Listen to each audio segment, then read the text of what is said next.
The Story of My Experiments with Truth is Mahatma Gandhi's autobiography, covering his life from early childhood up to 1921. It was originally written in Gujarati and published serially in his journal Navjeevan. Unlike a typical political memoir, Gandhi viewed his life as a laboratory where he tested moral and spiritual principles. Here is a summary of the book's key sections and themes. 1. Early life and moral stumbles, Part I. Gandhi writes with brutal honesty about his youth, dismantling the image of a born saint. Confessions, he admits to eating meat, a sin in his Vaishnav family, smoking cigarettes, stealing coppers from servants, and stealing gold from his brother to pay a debt. He describes the intense guilt he felt and the cleansing power of confessing these acts to his father. Child marriage, he reflects on his marriage to Kasturba at age 13. He is critical of his own behavior, admitting he was a jealous and domineering husband who tried to control her movements, a behavior he later regretted.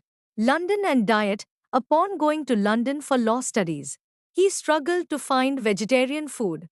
His experiment turned into a conviction after reading Henry Saul's plea for vegetarianism, marking the moment his vegetarianism became a personal moral choice rather than just a family tradition. To South Africa, The Crucible, Parts 2-4. This section covers his 21 years in South Africa, where his political and spiritual identity was forged. The train incident, he recounts the famous incident at Pietermaritzburg where he was thrown off a train for being non-white, which sparked his resolve to fight racial discrimination.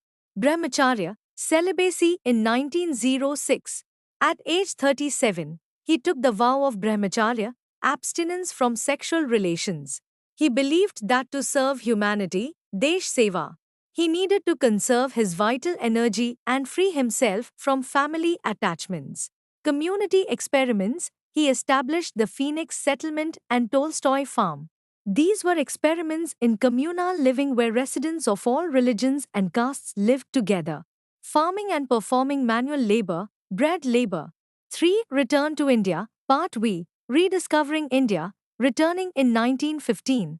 He followed his mentor Gokhale's advice to spend a year traveling India silently to understand the people before entering politics.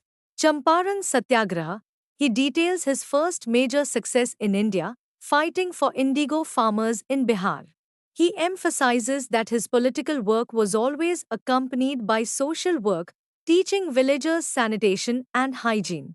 Experiments in medicine, he details his rejection of Western medicine, preferring nature cures like earth and water treatments. He also describes his near-death experience from dysentery, which forced him to break his vow against milk. He compromised by drinking goat's milk. 4. Why the book ends in 1921. The autobiography ends abruptly around the year 1921, right before the major non-cooperation movement. The reason? Gandhi felt that after 1921, his life became so public that there was nothing private left to share. Missing events, consequently, the book does not cover his most famous historical moments, such as the Salt March, 1930, or the Quit India Movement, 1942. Key takeaway: Truth is God.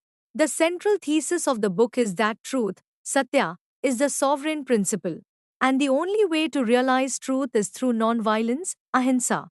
He concludes that while he has not yet reached absolute truth, his experiments have given him the inner strength to continue the search.